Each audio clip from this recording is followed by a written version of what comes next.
آپ اس پروگرام میں شور تھے کہ آئی ایم ایف سے معاہدہ ہو جائے گا، اس کی بنیاد کیا تھی؟ دیکھیں، مجھے تو کوئی ایسا دکھ نہیں ہوا، بلکہ جس کیفیت میں یہ معاہدہ ہوا ہے یہ ایک طرح کا بریک تھرو ہے کہ ایک عالمی سطح پہ ایک پاکستان کے خلاف ایک سازش چل رہی تھی، اور یہ ختم کہاں پہ ہوئی یا آئی ایم ایف نرم کہاں سے ہوا کہ جب آپ نے بجٹ بنا لیا۔ کوشش تو ان کی یہ تھی کہ یہ بجٹ نہیں بنا پائیں گے، اور آپ نے کہا کہ میں نے گزشتہ ہفتے کیوں کہا تھا کہ یہ جب آئندہ ہفتے ہم بیٹھیں گے تو یہ معاہدہ ہو چکا ہوگا۔ دیکھیں، کچھ لوگ ایسے ہیں، میں جیسے یو این کے سیکرٹری جنرل ہیں نا، وہ پاکستان کے حوالے سے ایک سافٹ کارنر رکھتے تھے اور رکھتے ہیں۔ اسی طرح یہ جو ایم ڈی تھی آئی ایم ایف کی، کرسٹینا جارجیا، یہ اس سے پہلے ورلڈ بینک کی سی ای او بھی رہ چکی ہیں۔ 2017 میں یہ پاکستان آئی تھیں، اور جو ہمارے ایک سینئر بیوروکریٹ ان کے ساتھ ڈیل کر رہے تھے، ان کو انہوں نے کہا تھا کہ پاکستان کی معیشت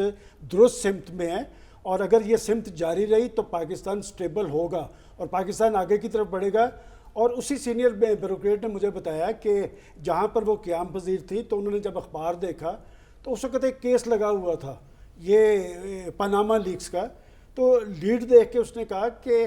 یہ دہائیوں پہلے کے مقدمات اگر کورٹ میں اس طرح ڈیل ہو رہے ہیں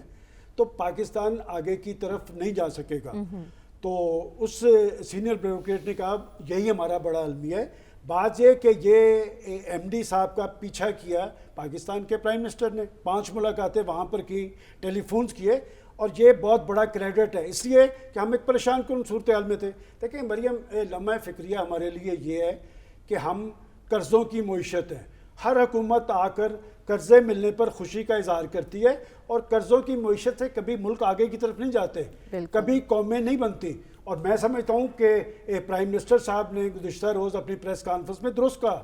کہ قرضوں کی بنیاد پر ہم آگے کی طرف نہیں جا سکے۔ اب بات ہے کہ جس بنیاد پر آپ کو یہ قرضہ ملا ہے، ہمیں اپنی ایکسپورٹ بڑھانی پڑے گی، ہمیں اپنا جو ٹیکس سسٹم ہے اسے فعال کرنا پڑے گا، اور سب سے اہم بات یہ ہے کہ جب تک آپ بیرونی اور اندرونی سرمایہ کاری ممکن نہیں بنائیں گے ہم آگے کی طرف نہیں جا سکیں گے۔ بیرونی اور اندرونی سرمایہ کاری کیوں ممکن نہیں ہوتی؟ جب تک پاکستان سٹیبل نہیں ہوگا، جب یہاں پر سیاسی استحکام نہیں قائم ہوگا، اور ایک دوسرے کو گرانے کے لیے آپ نے دیکھا نہیں کہ پاکستان کے اندر بھائی دشمن تو دشمنی کرے، پاکستان کے اندر یہ باتیں نہیں ہوتی، جی دیوالیہ ہو رہا ہے، جی دیوالیہ ہو رہا ہے، جی پاکستان سری لنکا بننے جا رہا ہے، یہ پاکستان کے اندر بیانات چھپے ہوئے ہیں، کون کر رہے تھے اور کیوں کر رہے تھے، ان کے مقاصد کیا تھے؟ بات یہ کہ یہ موقع پاکستان کو ایک ملا ہے، اب اس موقع سے کیا پاکستان فائدہ اٹھا پائے گا؟ آپ کو اپنی معیشت اگر سٹیبل کرنی ہے تو یہ قرضوں کے ذریعے نہیں ہونی، اور آئی ایم ایف کے در پہ جانا پڑتا ہے یا کشکول لے کے جانا پڑتا ہے، اس لیے جانا پڑتا ہے کہ ہمارے اخراجات جو ہیں ہماری آمدن سے زیادہ ہیں۔ اور پرائم منسٹر صاحب جو یہ بات کہتے ہیں کہ جی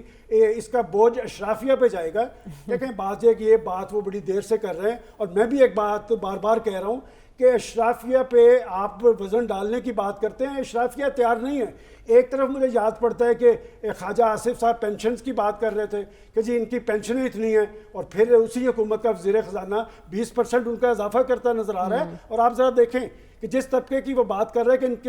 کے تنخواہوں میں 20% اضافہ کر دیا جائے، وہ جب ان کو پینشن ملتی ہے نا